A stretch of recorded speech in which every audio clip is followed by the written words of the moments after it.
Yeah, and if he doesn't get it, we do it all. But yeah, we definitely do that at all, not just 7-on-7, but even in like walkthroughs, he makes sure he's taking the correct steps. I was making sure that we're taking the correct steps at the time. bring this whole thing down. That's how detailed it is, bro. All the way down to like just making sure that when he's ready to throw the ball, us receivers are there, and I'm responsible for that. Hey, see it. Right. Friendly faces. Well. Living the dream. Yeah. Let me have lunch. Nice. Turkey bacon. Right, so Nate's kind of quiet. Spencer, I don't know what I'm gonna do for dinner. Somebody here, not really necessarily being bossy, but being a good leader. Saying, hey guys, let's get this. Ready to get going in right here. Let's finish this. All Let's finish this right. commission. Thanks again for coming. It's great to see you all in person. Really appreciate what you do for our program. We couldn't do what we do without you. You know, getting the word out. You guys do a tremendous job. You work really hard. Anything that we can do for you, we will do. We're excited. We're looking forward to a great season, and looking forward to working with you every week to make sure that we put the best product out there for our fans that we can. So with that, I'll open up for questions. You talked up there about having a chip on your shoulder, being a hard worker and all that. Do you pay attention to things outside of the program that are maybe a little cynical of where you guys are, like where they're predicting you to finish? Do those things factor into your determination? No, they don't. What's going to be most impactful for us is how we behave, how we perform, and how we control what we can control. And that's on a day-to-day basis. It is a process. There's no doubt about it. But you know, we have built a culture that's a culture of accountability, attention to detail, sense of urgency, togetherness, you know, teamwork, being unselfish, and we are cementing that culture. We have 34 new players that we didn't have a year ago, and we have indoctrinated them into our culture, into our program. And we had a great out-of-season conditioning program in the winter, very, very productive spring football. And then our summer program has been outstanding. So at this point, I feel like we have a team that's not just a collection of players, but it's a team that is united, ready to prove themselves and get it done in fall camp. Only time will tell how good we'll be, but our goal is to be the best versions of ourselves, reach our full potential. That many new faces, can it be difficult at times at the beginning maybe to introduce them to that culture, or do they kind of provide that spark of new energy that maybe the program needed? Well, the new players, they add competition to our roster, and they improve our roster. But every player that we've acquired, that we've signed, wanted to be a Spartan. And they wanted to be a Spartan because of what they saw and what they felt. You know, our culture, our connection, you know, how we go about, you know, our business. And that was attractive to them. They could have gone anywhere they wanted to go, and they decided to come East Lansing with us. And so our existing players welcomed them with open arms. You know, we all know that you got to have really good players, and a lot of them to compete at the highest level. And so our players, you know, welcome the newcomers, and they help these guys understand. Okay, this is how we do it here. Okay, this is how we're going to be successful. You know, this is the process that we have here at Michigan State. These are the behaviors, okay, that create the outcomes that are necessary to have success and win football games. And so the transition has been smooth. It's been very gratifying to see so many guys come together in a short period of time, and I'm looking forward to seeing these guys compete in fall camp. I think there's no doubt that we have a better football team. Just how much better and how much more consistent we're going to be, that remains to be seen. You know, along those lines, like most people are like, we have no idea what you have as a football team right now, and I'm wondering how much you think you really have a sense of what you have, given all the roster turnover and new pieces and guys who have been in Division I programs previously? Do you have, like, where do you and where don't you have a sense within the program of what you maybe have? We're light years ahead of where we were a year ago in terms of knowing our players. And I feel like we know who we have, what they can do, strengths and weaknesses. We know our roster, we know our players. Even the newcomers and the freshmen, we know where they are at this point. And that's really all you can ask for. To know where you are, and then we plot out a course for each individual player, each position group. Okay, where do we need to go? Okay, based upon the information that we have, and then we have a process to get there. And so our guys understand that, and we do have a chip on our shoulder. We got a lot to prove.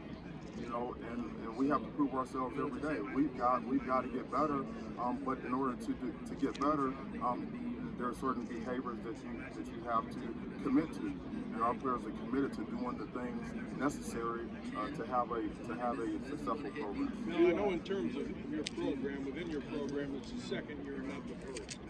Without all this fall roll last year, in fact, most of us haven't even been this close to you since February. Does this feel like the first year because of all of this? It does not feel like the first year to me.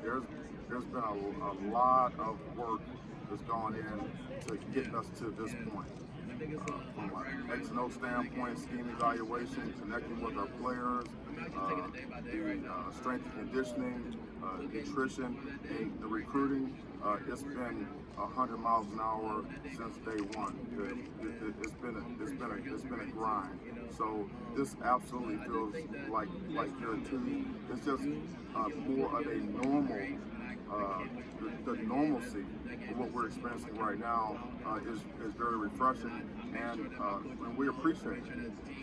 Because one thing that we learned last year going through a COVID season is that we can't take these things for granted that maybe we've taken for granted in the past. We have a tremendous opportunity, and we're very grateful. You mentioned it's basically not making an excuse out of it. You would have the money for last year, given all the circumstances.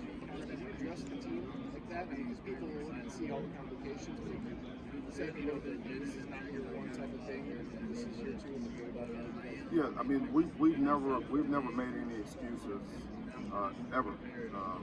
No excuses, no explanations. Whatever happened last season is not been swept under the rug. We evaluate it and then we own it. And then we move forward.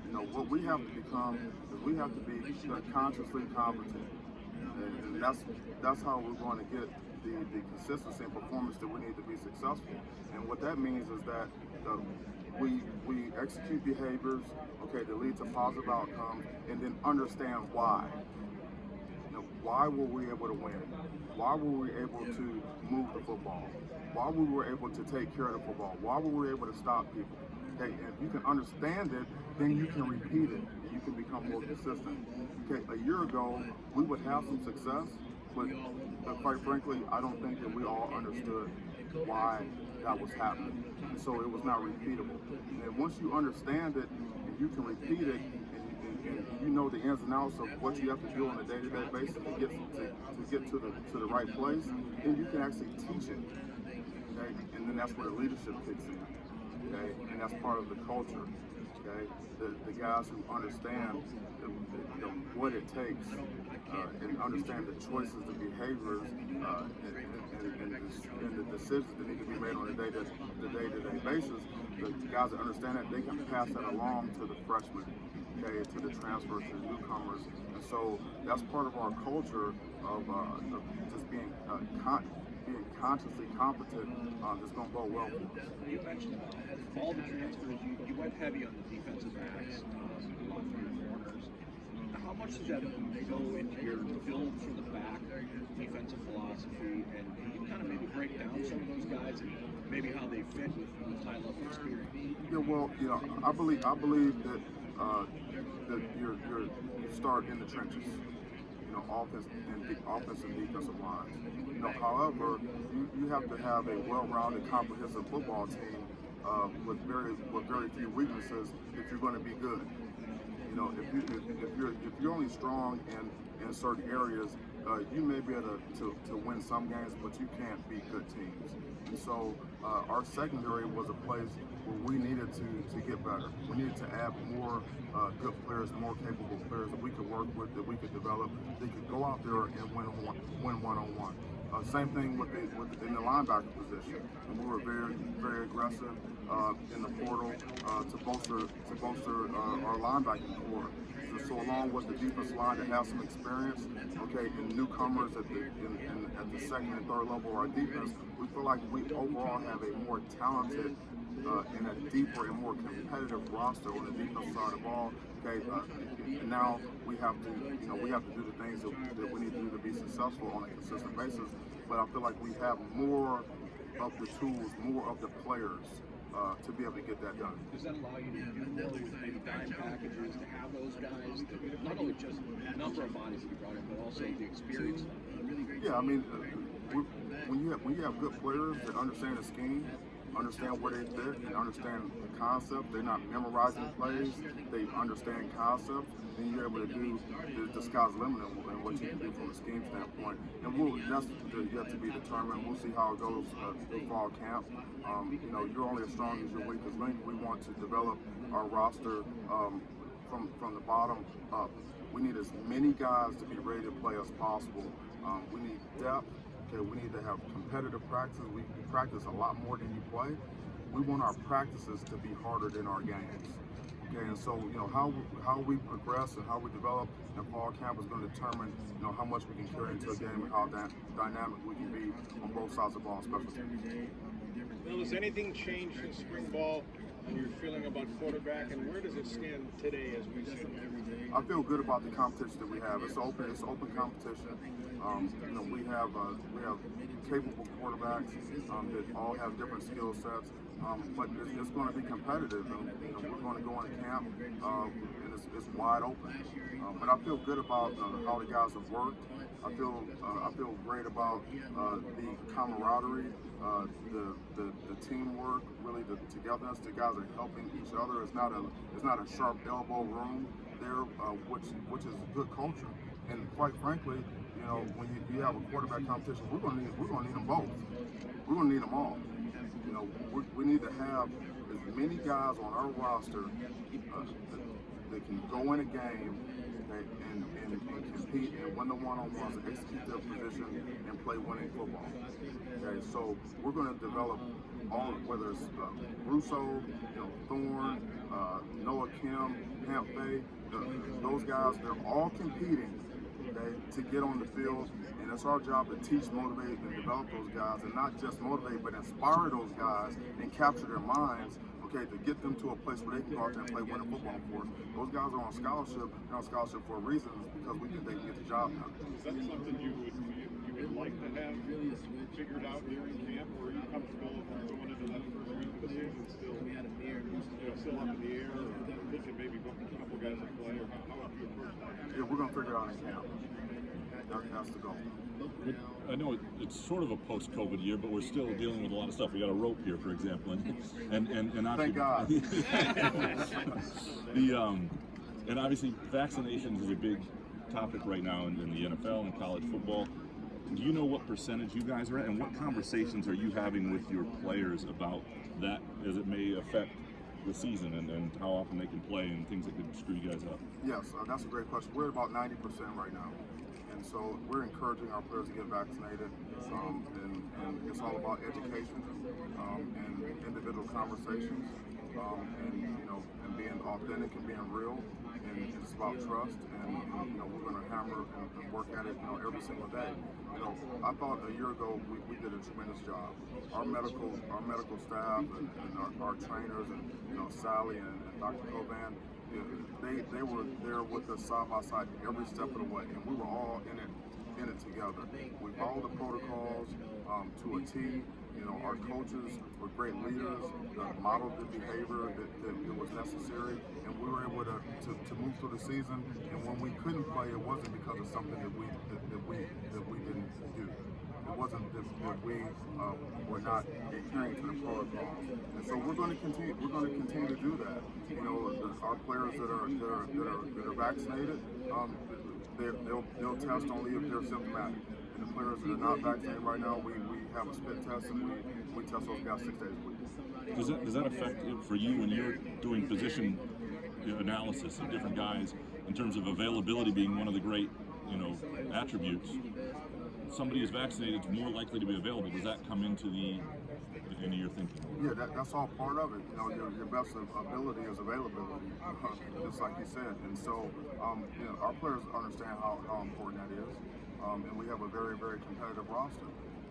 And so, the timing of a positive test, could have, depending on the timing, it determines the magnitude of the effect on the team. And so that's all things that we take into account. And so our goal is to get as many of our players vaccinated as we can. We're promoting that, and we're going to work at it. I feel like we're going to continue to gain ground in that area. You guys have been on the other side of stuff. You guys are other places in business. Your resume shows that we have this sense of something great program looks like, smells like, feels like, meld that into like the frustration of building a program back how tough is that, I guess, to do? Yeah, sure. That's a great question. You can't get frustrated, and when things don't go well, or they don't go the way I want them to go, or things are not happening maybe as quickly as I would like. I don't accept it, but I understand it because I've been in so many programs, so many first year of a program, built so many, been a part of building so many programs, shifting cultures and things like that. It's a process. It's a process, but we have the infrastructure in place, and infrastructure precedes culture. Okay, and culture is really where the rubber meets the road for us. And so we have the staff, we have the resources, the infrastructure is there, the culture has been set, we're cementing the culture, and right now we're just working to get better.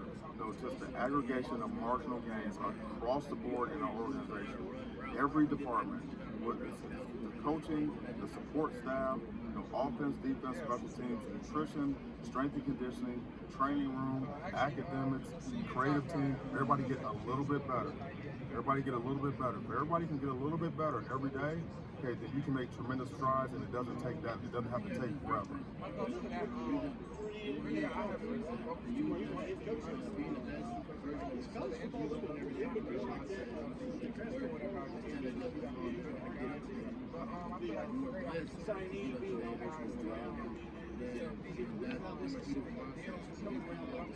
Yeah, it does have a feel. There's some similar traits and elements that resemble what you would see maybe in an NFL organization in terms of personnel. And we've set our personnel department up very similar to an NFL personnel department. So we have folks that evaluate the portal and monitor the portal in the junior colleges. We also have folks that grind at the high school level to make sure that we identify and evaluate players there. And make no mistake about it, we want to build our team through the high school ranks. Just like in the NFL, you would like to build through the draft. But however, we will supplement our roster, complement our roster with players from the portal that are a good fit for us. That fill needs, that fit into our culture, and want to be Spartans. That want to play the brand of football that our fans deserve, which is hard-nosed, physical, rugged, football straight down the middle, not a lot of French pastry, it's just meat and potatoes, and just old school, smash mouth, get it done football, but where you get better week after week after week, you play your best football in November when it starts to get cold and where the rubber meets the road. I think we got a pretty good handle on it. Your team, you had two games canceled last year due to COVID. have a sense of how you feel that should be handled this year? Should those be forfeits? Do you feel like they should be rescheduled? There's obviously a lot of complexity.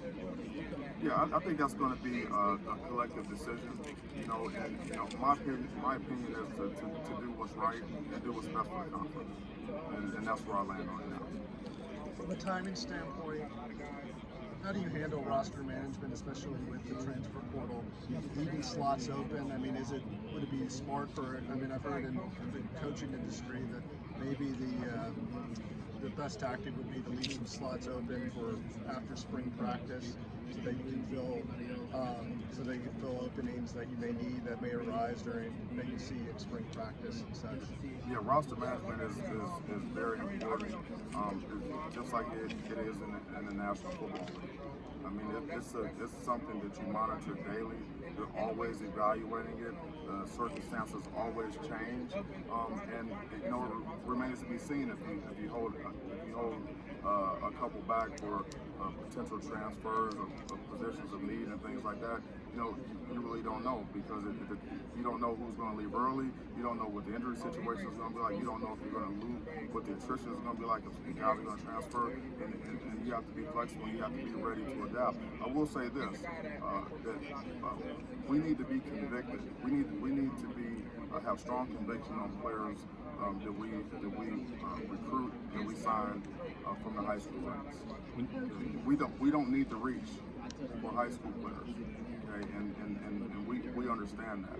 And so if we're not convicted, we're not 100% certain that this is the right fit for us, that this player coming out of high school rank is the right player for us, then we're going to take a pass, because we know that there is another market, there's another pool of players in the transfer in the junior college ranks that we can be convicted about. Is there a baseline number that you want to hit, say after the February last signing period in February, that and then how many slots you might want to leave open for that? I mean, it seems like a very strategic kind of exercise here. Yeah, we don't have predetermined baseline numbers at this point. As recruiting is very fluid, roster management is very fluid. It's something that we monitor and assess on a day-to-day basis. But again, we want to build through the high school ranks, and we want to start in our state, okay, and then branch out from there. You see the Alabama quarterback supposedly getting $1 million in name, image, and likeness, hasn't made a start yet. I'm wondering, as you're trying to close that gap with programs like that, how daunting that is, and how much you think that is relevant to other programs. Yeah, you know what? I tell you what, it's really early, and you know, the next 6 to 12 months is gonna tell us a lot about where this thing is going, what type of effect it's going to have on the players from a monetary standpoint, distractions, team chemistry, things like that. And so, I mean, it's really too early to tell. We are embracing name, image, and likeness. We are doing everything that we can to provide the resources to educate our players so they can make informed decisions, so they can be compliant, and so we can put them in the best position to capitalize on their name, image, and likeness. And so, but it's really early, and there's still a lot of unknowns, a lot of maybe some unintended consequences that we're going to see, good and bad. Are you talking about like even the pressure on a kid like that, and now people want to see $1 million arm out of or whatever? And what are the negative consequences you worry about? Yeah, you know what? I really don't worry. I really don't worry about it, because I don't know what they are. And basically I try to stay in neutral. Based on what do we know? What are the facts? What's the truth? And then based on that, then that tells us what we need to do next. And worrying about these things that haven't happened yet is really not the best use of my time. And so we'll just have to see. I know it's still, we've talked a lot about new faces. You referenced the guys accepting new guys. But speaking of a guy like Xavier Henderson, in particular, who's played a lot of football games, mentioned a lot of new faces on the back end. How important is a guy like that, has that experience, is going to be able to be there in that back end with a lot of these new guys, try and kind of bring them along and get that? Yeah, experience is very important, and we need to have leaders on our team. And a year ago we had a coach-led team. You hear Coach Izzo talk about this all the time. The best teams are player-led teams. So the more leaders that you can develop, more leaders that emerge on your roster, offense, defense, special team, the better football team you're going to have. So guys that have played a lot of football, that have a lot of experience, they can have a positive effect on how other players act and how they think.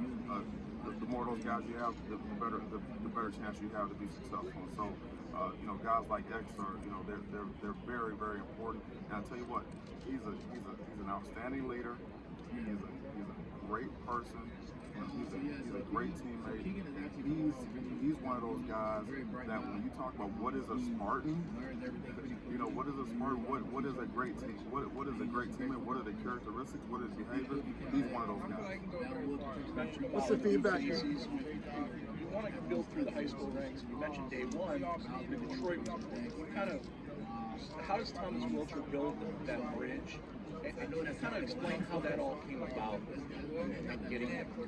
Well, he's our director of community relations and high school relations, and that scope actually goes beyond recruiting. We want to have the best people in our organization, the best leaders, the best influencers, the best role models, people that care about young people, care about young men, love the game of football, live the game of football, and they have a proven track record of success. And so that's what Coach Wilcher brings us, and we're very fortunate to have him. It remains to be seen what type of effect that has on recruiting in Detroit and elsewhere, but he is a positive addition to our staff. What jumped out transition from Pac-12 to Big Ten then like, and was it hard to be Colorado? That was the most difficult decision that I've ever had to make professionally. But the transition was smooth. I started my career here in 1997. I'm from Cleveland. I'm a Midwest guy. I'm a Big Ten guy. I played in Wisconsin. My wife was from Chicago. She went to Illinois. She went to Rutgers Law School. So we're Big Ten folks. So this is home for us. And so when I stepped foot off that plane, I knew that I was in the right place. I knew I made the right decision. I want to follow up on that. You coached in the Pac-12 in 2019. You coached in the Big Ten last season. Can you explain some of the similarities and differences in the style of play in terms of physicality, speed, competency? Yeah, I really try to avoid making too many comparisons. But like in the Pac-12 and in the Big Ten, what wins is common. There's commonalities in what good football teams do, what they look like. In the Pac-12 and the Big Ten, good football teams, you have at least 3 or 4 difference makers on each side of the ball, okay, and on special teams. Okay, you're big, okay, you're strong, you're fast, you're tough, you don't beat yourself, you're able to run the ball, you're able to stop the run, you're able to make big plays, you take care of the football, you take the ball away, you play together as a team, your best condition, you can play for 60 minutes, 4 quarters in the game, wear people down, to make people not want to play you again. That's what good teams do. It's the same in the Pac-12, same thing in the Big Ten. Mel, going back to your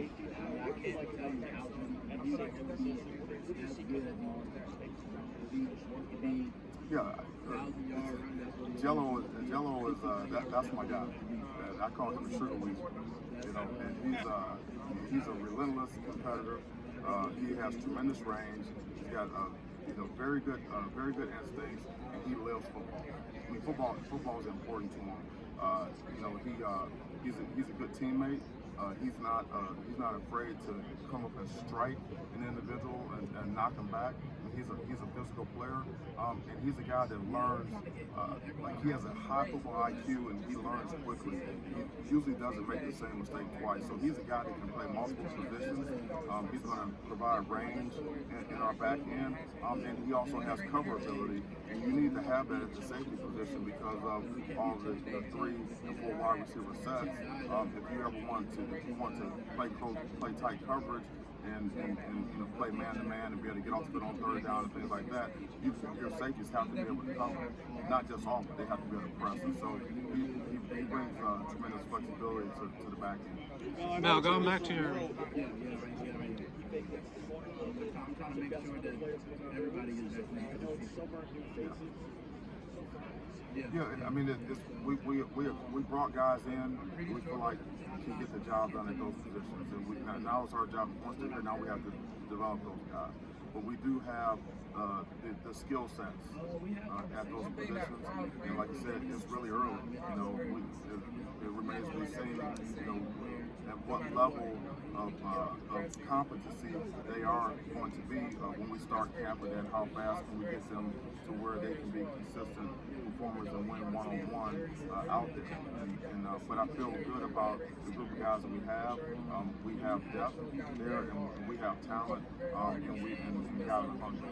Mel, going back to your quarterbacks. After all these years, after all these months, what do you think is the long-term impact of that win over Michigan? Well, I'll tell you what, that's a year-to-year deal. I mean, it's a rivalry game, the school down the road, and it's something that's a game. If you win that game, you know you're going to earn it. You have to fight for it. But there's not a day that goes by that someone doesn't talk to me about that game and about beating the school down the road and how important it is, and the Paul Bunyan Trophy and all that. We don't try to downplay it. It's not just another game. It is a rivalry game, and it's an important game. And more often than not, as a player or coach, you're defined by how you perform in those games. And so we have Paul now. We were able to get it done a year ago. We're going to have an opportunity to get it done this year, and we need to keep Paul in East Lansing. No, with your quarterbacks, real quick, going back to them, with Peyton and Anthony specifically, what's one thing for each guy you think that if you came into camp and they had made a big jump in this area, for each of those guys, what would that be for you? Well, you know, that's a great question. I'll say that your quarterback needs to be your number one competitor on your team, and both of those guys are elite competitors. You know, for Anthony, he came mid-year, and he had to learn the offense. And so Peyton was already here, and he knew the offense. So for Russo, it's important for him to catch up and make sure that he understands the offense and he's proficient, and then he can let his talent take over. And then with Peyton, you know, he's a competitor. You know, he's going to compete, and he just got to continue to grow. You know, like again, marginal gains. You know, every aspect of his game. You know, whether it's checking plays at the line, whether it's, you know, accuracy, you know, leadership, balls thrown downfield, all of it, just improve and get better, because we have an open competition. You know, we have open competition, and so that's what those guys have to do. They have to get better, okay, and then we have to compete, okay, and then the best players are going to play, not just at quarterback, but at every position on the squad. Mel, can you imagine trying to rebuild a program or build a program without the modern transfer? Like how different it would be if you came in 2005 or whatever. Just how much does this allow you to ramp up what you want to do and how quickly, and change your expectations for things? Well, the expectation, you know, every year is to win every game that's on the schedule. Your own internal expectations for the program, though. How quickly? Yeah, I mean, it's you know, it is what it is. Whether we had a transfer portal or not, you know, we were going to have to get better, and we have to get better real fast. You know, and so we were aggressive in the portal because we feel like that's the way the field needs, you know, right away. And that, you know, that's kind of, you know, what it's all about. But the days of, you know, coming in an initial press conference, you know, lowering the expectation, talking about a 4, 5, 6 year plan to be competitive. You know, I think those days are over. No, I know it's a new world, but were you disturbed? By the number of transfers out you had, or was that anticipated in your first year? Yeah, I was not disturbed by that, and really that's part of the transition, part of the process, that's not something that I was surprised about. When you're first Pardon me? Jalen Naylor, first 2 years he was here, you weren't here, but he showed flashes of ability by injuries last year, stayed healthy, led you in yards and touchdown catches. I guess what's the next step for him? Big play for the next time. Yeah, continue to be consistent. You know, consistency in performance. You know, he's gotten bigger, faster, stronger. He's one of those guys that, you know, his before and after pictures, you know, I mean, the proof is in the pudding. You know, he's put the work in, and you know, with our sports science and our nutrition, our rest and recovery, he's taking those things seriously, which is going to give him an opportunity to stay healthy. And you know, if he's healthy, he's going to be on the field. He's going to have a chance to make plays for us. You know, and the good thing is he's not the only receiver that we have that can make plays.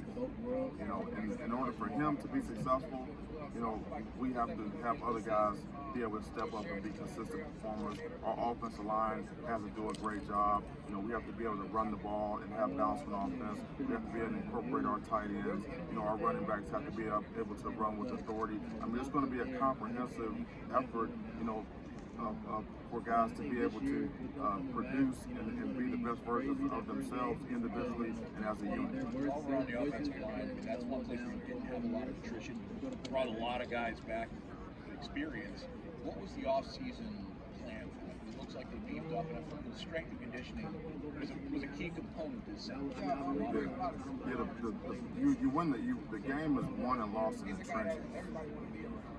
You know, and you know, Michigan State football has always been known for physicality, especially on the offensive line.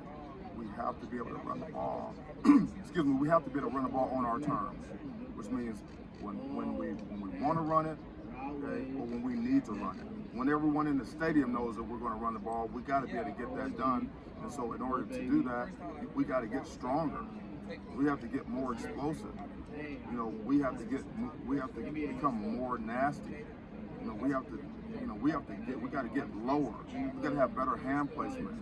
You know, we got to be able to move people on a consistent basis, and that's what this off season, this out of season has been about. Our team is built in the weight room, okay, and those guys are bigger. They look better. They're stronger, and the numbers prove it. Okay, now we got to take it to the field. Now we got to take it to the field, and we'll have a pretty good indication of where we are when the pass comes on. No, we've talked about your. The transfer portal, allowing players to not have to sit. You have 15 transfers coming in. What is that? How are you viewing the transfer portal with that new rule, and how important is that to you as a new coach? Yeah, I mean, it's important. It's a tool. It's a market. It's a market for us. I mean, it's here. And there's good players in the portal. There are players in the portal that will fit what we need to do. They'll fill needs. You know, they'll be difference makers in the portal, and we have to monitor the portal. We have to be able to evaluate, and then we have to be able to recruit out of that portal effectively and efficiently. And so that's when we're set up to do that. But again, we want to, and we will have a team that is built. A roster that is built through the high school ranks, and we'll use the portal to complement and supplement our roster. And it may fluctuate. It's going to fluctuate from year to year. You know, I don't know how many players that we'll take out of the portal in this next recruiting cycle. That remains to be seen. But you know, we're going to be aggressive on both fronts. When you are scouting, How do Walker and Joyner kind of change that running back? Game changer, do you feel? Yeah, we'll see. You know, we'll see. Obviously, you add more players to a room, guys that are really good athletes, that are good football players, that want to compete. You know, you're going to have a better room. You're going to have a more competitive room. The practices are going to be better. The focus is going to increase. And it's going to be about production. So this is a production business. You know, so the more players that you have, the more good players that you have in a room, okay, the better your room is going to be, the more competitive your practices are going to be, okay, and guys are going to get better faster because of the requirement to bring it and be at your best every single day. You know, if you even want to have a chance to get on the field. And so, you know, adding good players is a good thing for us, you know, and good players make you a good coach. I need to see them execute the behaviors on a day-to-day basis consistently that we know lead to positive performance and ultimately winning games. You know, that's playing with discipline, you know, playing with toughness, you know, knowing what to do, knowing when to do it, and know why it's important to do it that way. And we're going to need guys to step up and be leaders. You know, we had a coach-led team a year ago. We're gradually moving towards a player-led team. You know, leaders are starting to emerge because there's an element of pain and pressure that moves the needle, and that's what our off-season program is about. And so, guys, they're starting to blink. You know, we're starting to see some blinking lights. Some guys that are starting to step up. They understand what it takes. They feel confident about what they can do, and they feel confident about bringing someone else along, changing the way help to influence the way someone else thinks and the way someone else behaves. That's what we need to see in fall camp. You know, the X's and O's and the execution and the teaching and the coaching and all that. That's going to be there. We're going to coach the heck out of these guys. These guys are going to work hard.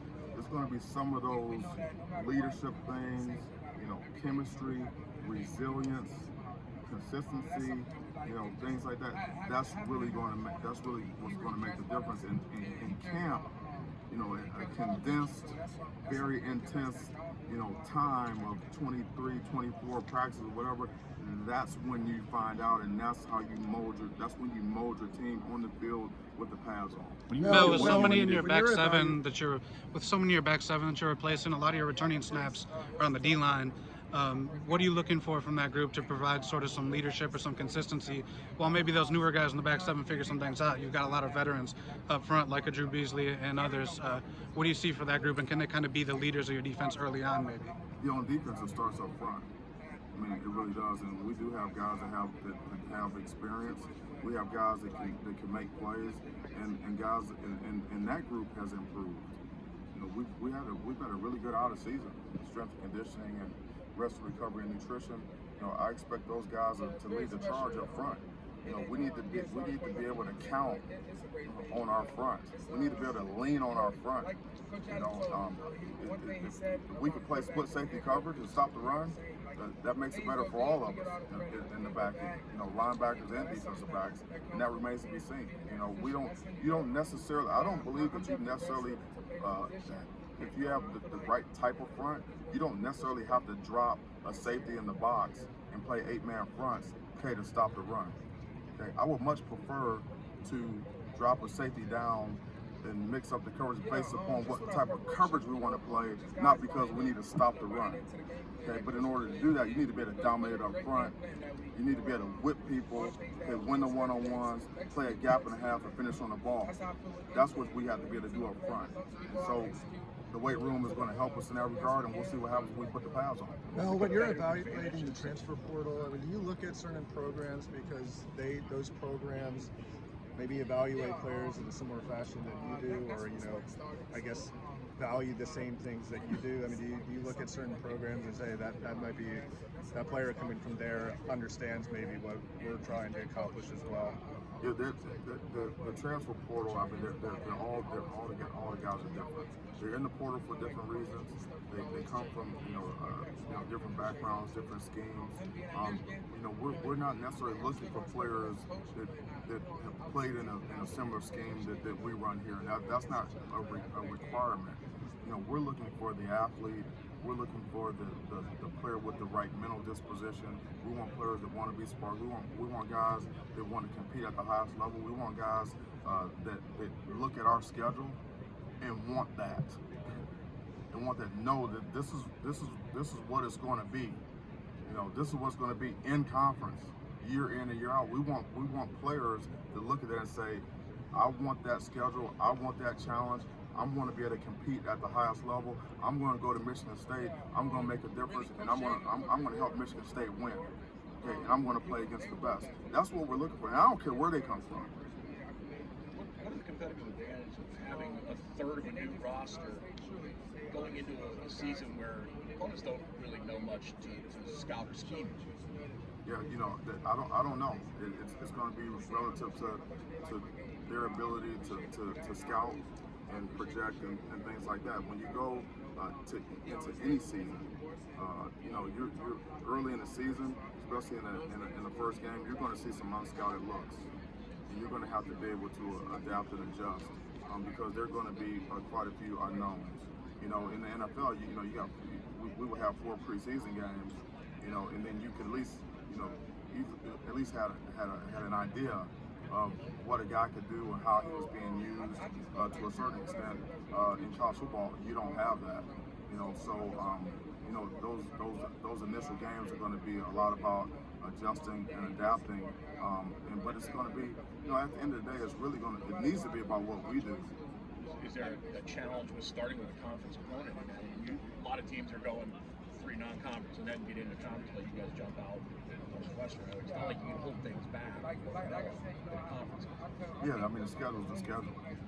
So, that's the first game. It's on the road. It's on a Friday. It's 9 p.m. The whole world's going to be watching. It's going to be the only game on TV at that time.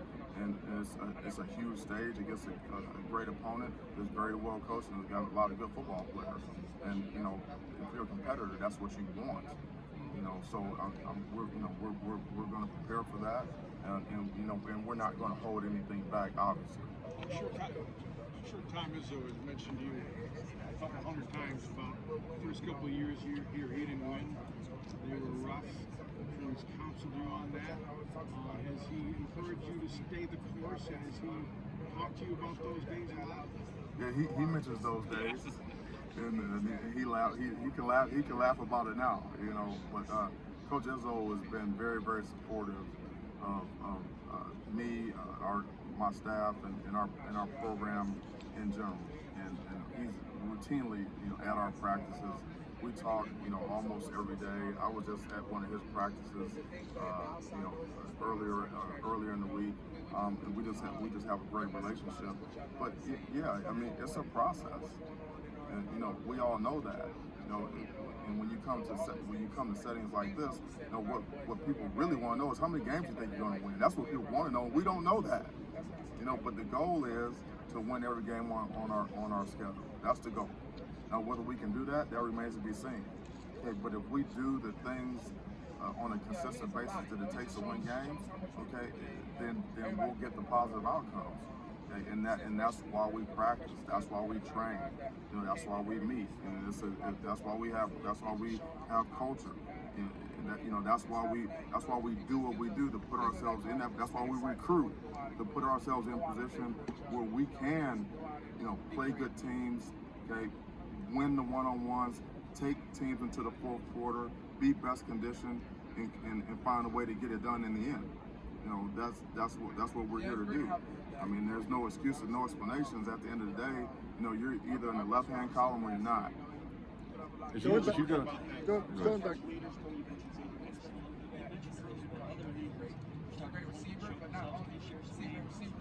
Yeah, you mentioned Beasley and Michael Dowell, and we've got young guys like Petrowski. He's a young guy. The guy steps up and he leads. We don't care where it comes from.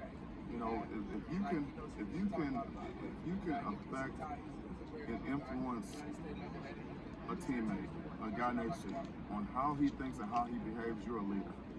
Okay, and you can lead by example. It can be verbal. It can be both. We're looking for leaders. We're promoting leadership. We're rewarding leadership. We're fostering leadership, and guys are starting to emerge. When you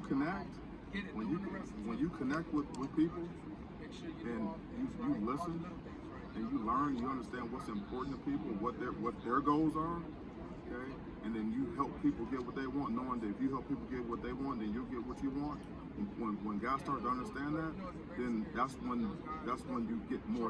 That's when you have more leaders. Okay, and we're working towards that. That's what we're starting to see.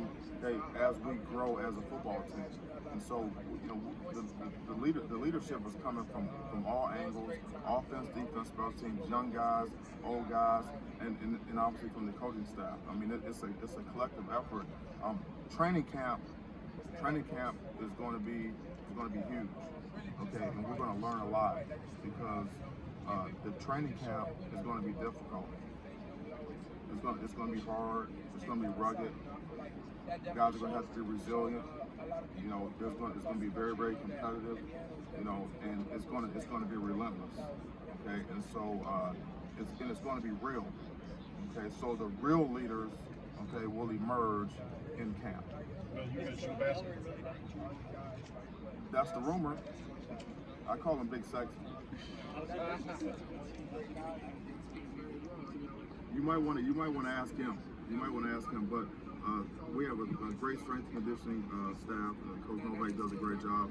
Amber Reinstein, our dietitian for football, and her staff. I mean, she's just outstanding. And I mean, our guys they're taking nutrition seriously. And what they put in their body. I mean, your body is your business. And those are decisions. Those are choices that have consequences.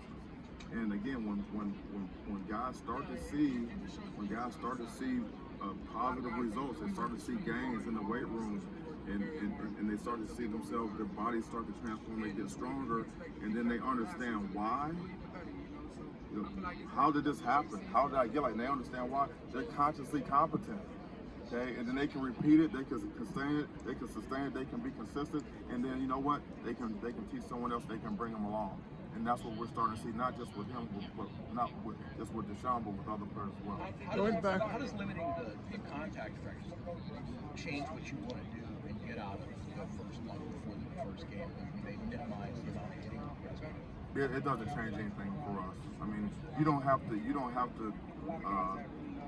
necessarily have the pads on, full speed to the ground to get better.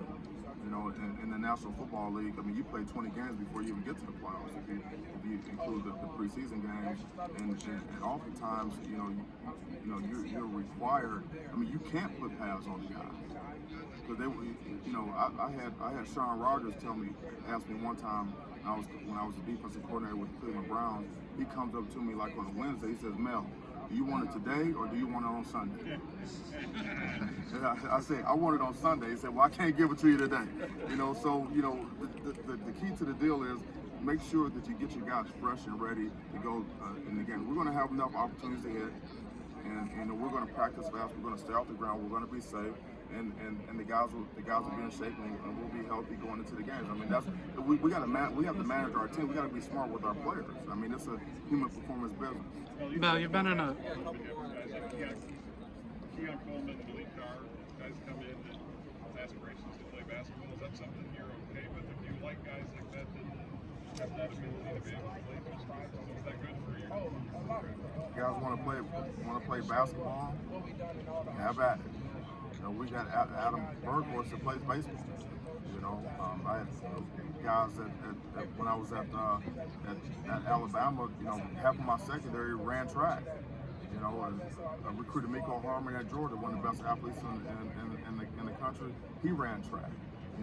Some guys, they have that in them, and they can play. They can play two sports. It's not the easiest thing to do in the world, but if that's what they want to do, and I tell them that I'm good with that, okay, then that's what it's going to be, and then we'll just kind of see how it turns out. Mel, as somebody who's been in the 4-team playoff, I'm curious about your thoughts on a potential 12-team that's been discussed for college football. Do you have any thoughts there? Yeah, I'm all for it. I'm for the expanded playoff. I'm all for giving players more opportunities to win a championship because that's what they all want to do. Going back to the Michigan win, given the timing of it being the second week of the season, you didn't have events like this. You guys were kind of in the dark. How important was that from a marketing standpoint for what you were trying to sell to everybody, not just your team, but the fan base too? Yeah, anytime you beat the school down the road, it's good for everyone. It's good for all Spartans. The applications went up. after that game, applications to the university. We're the front porch of the university, so to speak, on a huge stage. And when we play the school down the road, everyone's watching. Was that the biggest day? Was that the biggest day? Do you plan on doing a weekly captaincy again like last year? We do not know that at this time. Was that the? You talked a lot today about competition It's and leadership. not me. You can blame him. You talked a lot today about competition and leadership. How does that kind of have to work together in terms of your leaders leading through potentially a competition between players for playing time? Yeah, if you don't like competition, if you don't embrace competition, whether you're a leader or not, you can't be on our roster, because it's going to be a competitive roster year in, year out. I mean, that's what it's all about. How can you get better if you're not willing to compete? And to me, if you're worried about someone else's talent and you don't want to help that person, you don't want to help that person, you don't want to help lead because you're scared they're going to take your job. Okay, then maybe Michigan State's not the right place. All right, thank you. Thanks. Appreciate it, Mel.